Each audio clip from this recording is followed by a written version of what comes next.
Bienvenidos a un espacio de Utopía Ecuador, en donde con nuestros invitados analizamos temas de sostenibilidad y ambiente, y sobre todo cuando se trata de temas que van generando más interés en la opinión pública vinculados a las últimas leyes que se han aprobado acá en el Ecuador. Para eso hemos invitado en esta ocasión a Eduardo Rosero. Eduardo es el presidente de la Asociación Ecuatoriana de Energía Renovable y Eficiencia Energética, y lo hemos invitado porque queremos abordar con él dos temas a propósito de lo que como les decía, se ha aprobado en la Asamblea, y tiene que ver por una parte con la aprobación de la Ley de Eficiencia Económica y Generación de Empleo, y por otra también esta denominada Ley Orgánica de Competitividad Energética. Así es que, Eduardo, muchas gracias por estar aquí en Utopía Ecuador. Y un poco vamos en orden.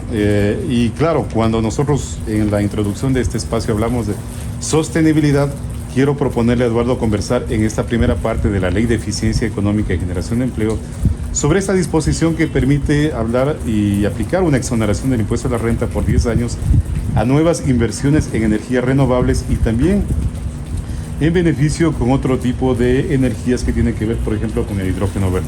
Así es que, Eduardo, muchas gracias por estar en Utopía Ecuador, y vamos por aquí, por esta Ley de Eficiencia Económica y Generación de Empleo. ¿Qué aspectos son los que podemos establecer en función de lo que nos interesa como energía renovable? Muchas gracias por estar aquí.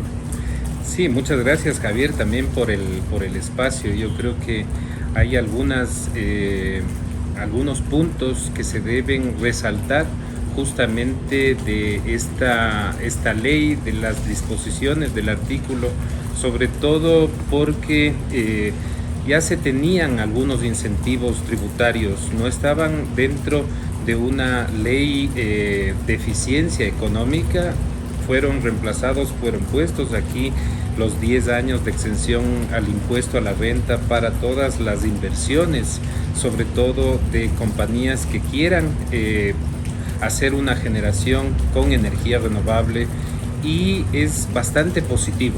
Yo lo veo como bastante alentador para el sector de la energía renovable, y no solamente para el sector de la energía renovable, sino para el sector energético en su conjunto. Tenemos que pensar que tenemos una matriz que genera con un 80-85% con hidroelectricidad.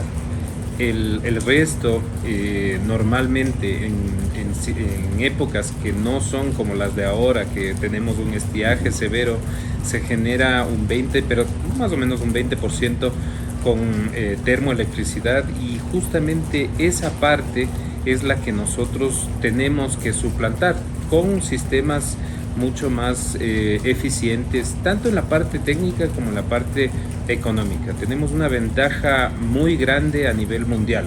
Las energías renovables ya son competitivas. ¿Y qué significa esto? Ya no solamente es un sombrero verde, es un corazón verde el cual nos apuntala a estas inversiones, sino que simplemente ya se vuelven rentables en el tiempo. Ahora, Eduardo, cuando hablamos de este incentivo que se puede dar ya para nuevos proyectos, ¿hay proyectos en fila, en proyectos que se pueden desarrollar? ¿Se ha cuantificado ese potencial que puede trasladarse a nuevos proyectos en el Ecuador? Sí, mira, dentro de los procesos públicos de selección se han identificado y ya se han otorgado títulos habilitantes a varios proyectos, entre los cuales está el Aromo, que son 200 megavatios solares, Pillonaco 3, que es 110 megavatios. Hay un bloque de energía renovable con 500 megavatios que están firmando los títulos habilitantes. Ya hay, me parece, como 7 proyectos que tienen su título habilitante y que van a acceder a estos incentivos tributarios. Dentro del sector de la autogeneración, también hay proyectos en carpeta que están más o menos alrededor de unos 250 megavatios en proyectos hidroeléctricos con un certificado de calificación, que es el paso preliminar a la obtención del título habilitante. Hay un contingente importante que se puede desarrollar ahora mucho más dinámico con esta nueva ley orgánica de competitividad energética, en la cual ya lo abordaremos. Se disponen algunas otras ventajas para las energías renovables Y esas ventajas no van en desmedro de las otras tecnologías, sino que realmente si es que los sistemas son competitivos, si es que los números dan, ya podemos incorporar al sector industrial mucho más fácil sistemas fotovoltaicos, sistemas eólicos, sistemas que utilizan energía renovable, llámese también una central hidroeléctrica de menores dimensiones y que también va a aportar al sistema energético. Si pudiéramos establecer o cuantificar o unificar en unas cifras, en un par de cifras, ¿qué podríamos establecer, Eduardo, con base en este incentivo, proyectos que se puedan desarrollar? ¿Cuántos proyectos por una parte? ¿Cuántos megavatios pudieran generar esos proyectos? Y obviamente si podemos definir cuántos millones de dólares se pueden establecer a nivel general de estas grandes cifras. Sí, mira, nosotros hicimos un estimado el año pasado de cuánto podría crecer la generación distribuida. Tenemos que diferenciar los tipos de generación. Por ejemplo, para ponerte un ejemplo, proyectos grandes, Sopladora, Coca-Cola Sinclair, Baute, son proyectos centralizados. Estos proyectos centralizados necesitan de toda una infraestructura, líneas de transmisión, líneas de subtransmisión, hasta llegar a la distribuidora para usar las líneas de distribución. Nosotros hemos identificado aquí en Ecuador un gran potencial en generación distribuida. Y ese potencial de generación distribuida, por ejemplo, solamente la Escuela Politécnica Nacional ha identificado como 500 megavatios potenciales solamente en Quito. Hay esa determinación de 500 megavatios, pero a nivel nacional, para inyectar dentro de las redes de distribución, podría ir creciendo. Tenemos el ejemplo más claro en Chile, en Panamá, en Brasil, donde estos sistemas aportan, y esos son los sistemas más fáciles de ejecutar. Utilizan los techos de las industrias, utilizan los techos de las residencias para aportar justamente en los sitios donde se consume. Ahí más o menos hemos identificado que por cada megavatio se requiere $1 millón de inversión. Pero tú me dirás, sí, eso es lo que tiene que aportar el sector privado.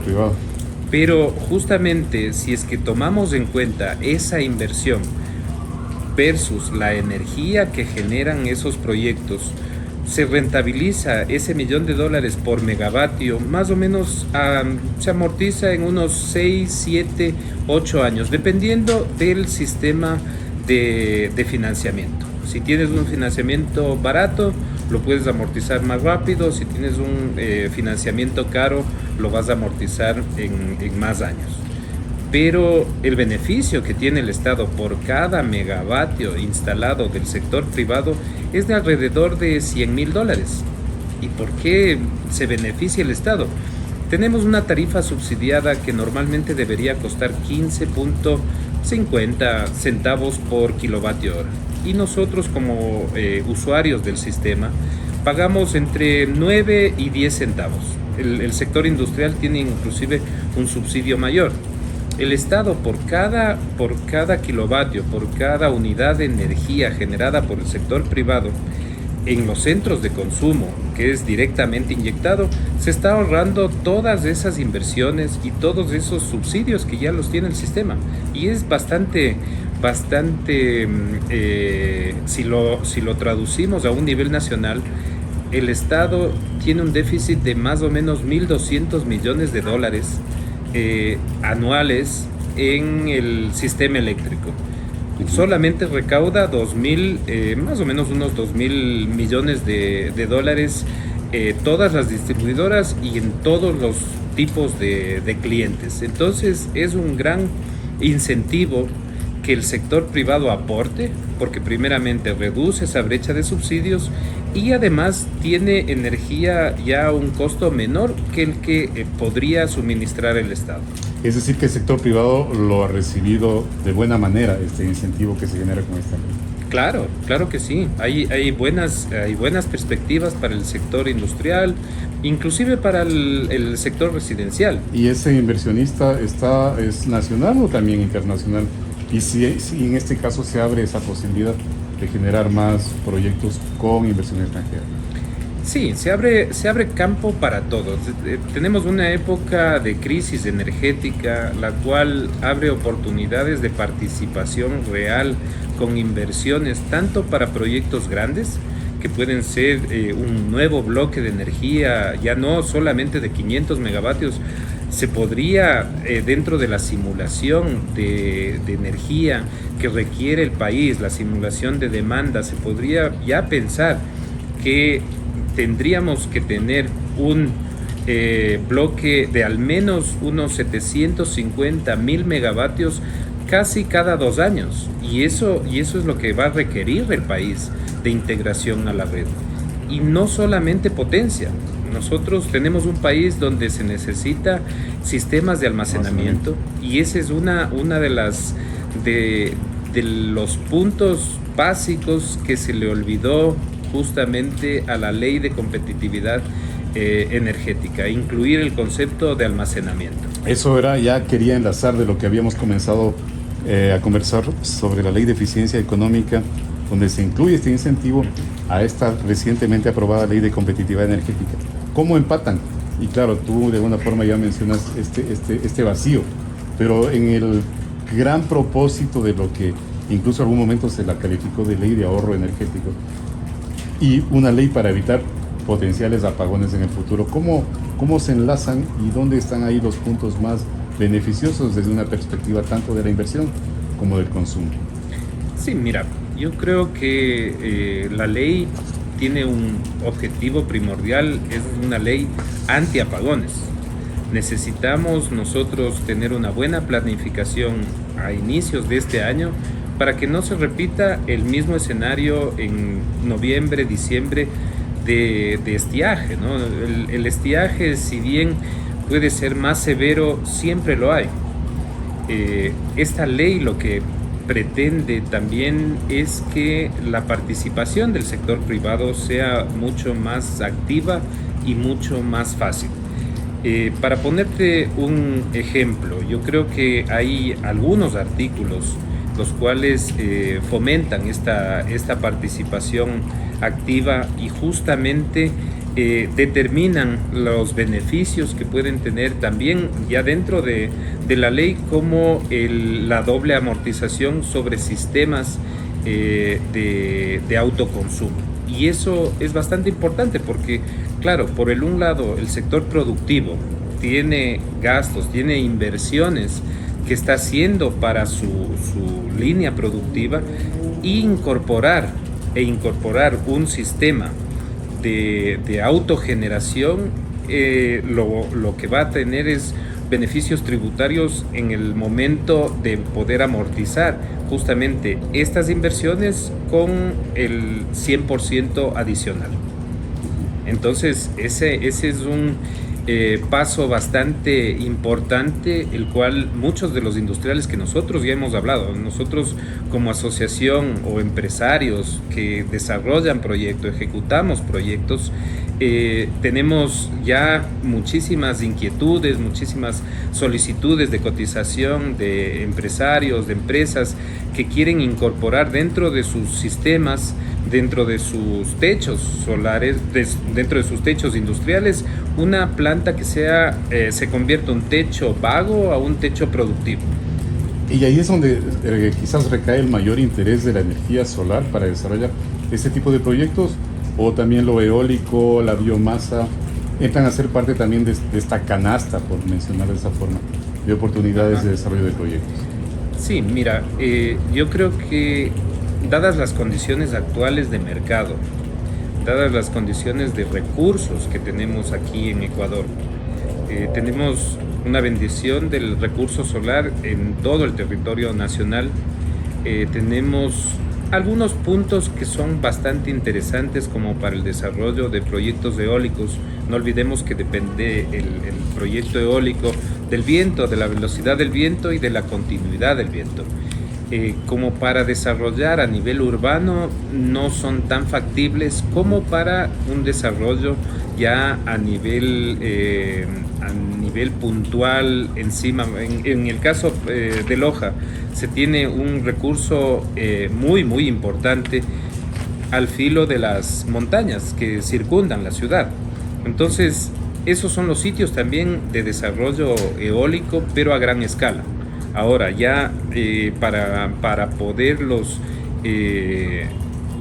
aprovechar, hay una nueva regulación que es la 0823 de generación distribuida, que ya independiza, o mejor dicho, descentraliza el consumo de la generación. Y entonces un industrial, un consumidor, un gran consumidor, ya no necesita tenerlo al proyecto en sus inmediaciones, en su planta, sino lo puede compensar la energía que él consume con la energía que genera el proyecto en otro lado. Y ese es un avance bastante significativo. Podríamos tener ya el concepto de comunidades energéticas, que sería ya ir 2 pasos adelante. Todavía creo que hay bastantes posibilidades de mejora de la regulación, de mejora tanto del reglamento. Tenemos ya expedida la ley que tiene que tener la aprobación de la presidencia, pero después de eso está toda la fase de elaboración y ajuste del reglamento. Dentro del reglamento es donde conceptos como almacenamiento van a ser sumamente importantes, conceptos como comunidades energéticas, cooperativas energéticas, que nosotros mismos nos empoderemos de una manera activa de la energía, y una energía barata, una energía limpia y una energía que va a contribuir al progreso del país. Algo también que estaba y está dentro de la ley de competitividad energética tiene que ver con lo del hidrógeno verde, Eduardo. Ahí el año anterior se presentó una hoja de ruta, es un plan que sigue avanzando conforme los plazos previstos, pero ahí también, hasta aquí, ¿cómo se evalúa? ¿Qué tanto se ha podido avanzar y qué tanto se refuerza con esta ley la posibilidad de que el hidrógeno verde también esté dentro de nuestro escenario energético nacional? Sí, yo creo que desde el año pasado, donde había una consultora alemana que a través de una contratación del BID estructuró justamente la hoja de ruta y la estrategia nacional del hidrógeno, del desarrollo de un vector bastante positivo de desarrollo nacional como puede ser el hidrógeno, teniendo en cuenta que nosotros tenemos suficientes fuentes limpias de generación. Otra cosa es el hidrógeno gris, el hidrógeno de otras características. El hidrógeno verde es a partir de fuentes limpias. Si fuera a partir del uso de carbón para la generación de energía y la generación de hidrógeno, sería otro esquema. Otro escenario. El hidrógeno como fuente de almacenamiento o también como producto esencial para tener subproductos como el amoníaco, que se usa en fertilizantes, que reduciría nuestra dependencia de fertilizantes a nivel nacional de otros países, tiene todavía algunas barreras que sobrepasar. Y esas barreras pueden ser inclusive dentro de la matriz energética no se lo ha tomado en cuenta justamente un desarrollo por lo menos lineal de una industria que ya se está desarrollando en Chile, que ya muchos sistemas baratos de generación de energía lo tienen como en la mira, porque justamente es donde se puede almacenar mucha energía, donde se puede disponer luego de esa energía en momentos claves, donde se puede trasladar esos picos de demanda hacia justamente el almacenamiento. Entonces hay todavía mucho que recorrer. El Ecuador debería, ya con inclusión dentro tal vez del reglamento del concepto de almacenamiento, ya generar justamente una economía de hidrógeno verde, por lo menos en la parte normativa, para que a partir de la norma uno pueda tener estos sistemas a la par y se puedan desarrollar. Países como Alemania, Europa en sí, está buscando justamente economías como la nuestra para poder apostar por la producción de hidrógeno. Algo que también en el momento de la presentación tanto de la hoja de ruta como de la estrategia se hablaban como de dos grandes temas. Una parte, la que tú mencionas, esta parte normativa, en donde se establezca con más precisión los alcances, todo lo que involucra su desarrollo. Y por otra, la parte de la institucionalidad. Esta parte de la institucionalidad agrupada a partir del hidrógeno verde, ¿qué tan factible es que el país ya lo esté desarrollando o lo está haciendo por una parte? ¿O eso todavía tomará un poco más de tiempo? ¿Cuál es la perspectiva que tú miras en cuanto a este tema? Sí, mira, desde la parte privada ya se generó o se organizaron algunas empresas y formaron la Cámara de Hidrógeno, de la H2, la Cámara de H2. Y yo creo que como organización privada, una asociación, es uno de los primeros pasos que está dando Ecuador.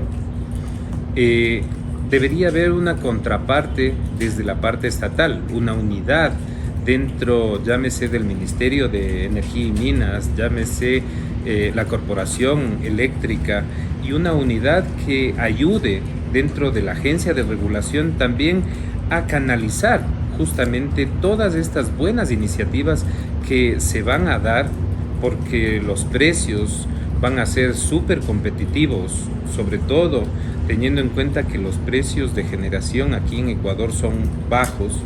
Entonces tenemos todas las condiciones de contorno para que se pueda dar este desarrollo.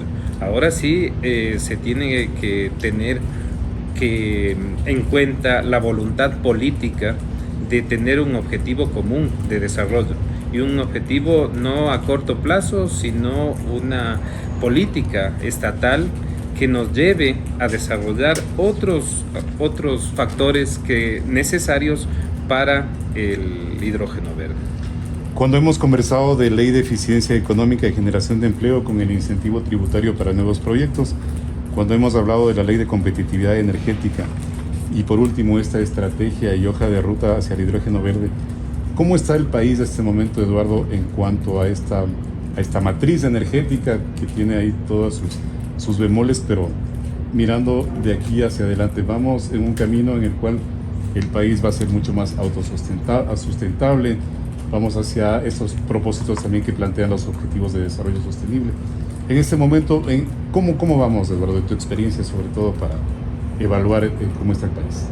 Sí, mira, yo creo que ahí tenemos algunas lecciones aprendidas, sobre todo en los últimos años. Se dejó de invertir en sistemas de generación y eso es lo que nos está pasando factura en la actual crisis. Se dejó, cuando uno concurría a las exposiciones de parte del gobierno, simplemente mostraban justamente el plan maestro de electricidad con los objetivos, con todos los proyectos que tiene el Estado en mente para incorporar, pero realmente desde el año 2018 no se han incorporado grandes centrales de generación. Entonces, a partir de eso, nosotros creo que ya debemos tener una hoja de ruta totalmente diferente. Ya las inversiones pueden venir del sector privado, ya no hay una exclusividad. Además que es imposible pedirle al Estado, teniendo esta crisis de inseguridad, que priorice temas que sí lo puede hacer el sector privado. El sector privado no se puede meter en seguridad nacional. Lo que sí se puede meter es en una industria a nivel mundial que es reconocida, la generación de energía. Nos falta todavía mucho que implementar en eficiencia energética, y ese es un campo totalmente virgen, debido a que el costo de la electricidad es todavía menor a lo que realmente vale. Lo que nosotros pagamos es menor a lo que realmente cuesta. El subsidio a los combustibles no nos permite ser eficientes, porque si no tendríamos ese subsidio grande a los combustibles, nosotros sí tendríamos que pensar en una eficiencia técnica, y esa eficiencia técnica se traduce en eficiencia energética y en eficiencia económica para el nivel productivo. ¿Y qué nos faltaría entonces? ¿Más normativa, más involucramiento del Estado, más seguridad en la inversión? Que eso ha sido quizás también uno de los temas que habitualmente surgen. ¿Cómo llegar a consolidar eso, este sector, Eduardo? Sí, mira, yo creo que también dentro de la Ley Orgánica de Competitividad Energética se topa en la última parte con las reformas a la Ley Orgánica de Eficiencia Energética, creando un fondo, dinamizando un poco el sentido que tenía la ley. Fue emitida en el 2019, pero que no se ha podido ejecutar. Entonces yo creo que hay buenas herramientas, hay buenas ideas, hay buenas intenciones dentro de la ley. Ahora hay que esperar que tanto el sector público como el sector privado puedan ir de la mano ejecutando justamente las acciones que dinamicen la introducción de la eficiencia energética a nivel productivo, a nivel comercial y a nivel residencial. En todos los ámbitos se necesita introducir más la eficiencia energética. Y de todo lo que hemos hablado, Eduardo, ya para terminar esta interesante entrevista, ¿cómo también nos sumamos, hacemos más esfuerzos por el cumplimiento de estos objetivos de desarrollo sostenible, conservación y cuidado ambiental? Sí, yo creo que como nación vamos en un buen camino, principalmente porque nosotros no generamos no somos ocasionadores de los gases de efecto invernadero. Más bien desde nuestra perspectiva en Sudamérica, en estos países, nosotros no tenemos esa contaminación ambiental como lo que genera China, lo que genera Europa, lo que genera Estados Unidos. Entonces nuestro compromiso social y ambiental está bastante cumplido. Lo que necesitamos es dinamizar justamente nuestra industria para que dentro de la industria tengamos justamente en cumplimiento de estos objetivos de desarrollo, un desarrollo eficiente y económico, y que nos permita también competir en mercados internacionales, que eso es lo que necesitamos. Nuestros productos tienen que ser eficientes para poder competir, el banano, los productos tradicionales y, ¿por qué no?, otros productos que se pueden dar, el hidrógeno verde como por ejemplo, ¿no? Y con el gran propósito de esta eficiencia energética, que es lo que hemos conversado. Sí. Quiero agradecer muchísimo a Eduardo Rosero. Eduardo es presidente de la Asociación Ecuatoriana de Energía Renovable y Eficiencia Energética, por habernos acompañado en este espacio de entrevistas en Utopía Ecuador. Eduardo, muchas gracias. Bueno, muchas gracias.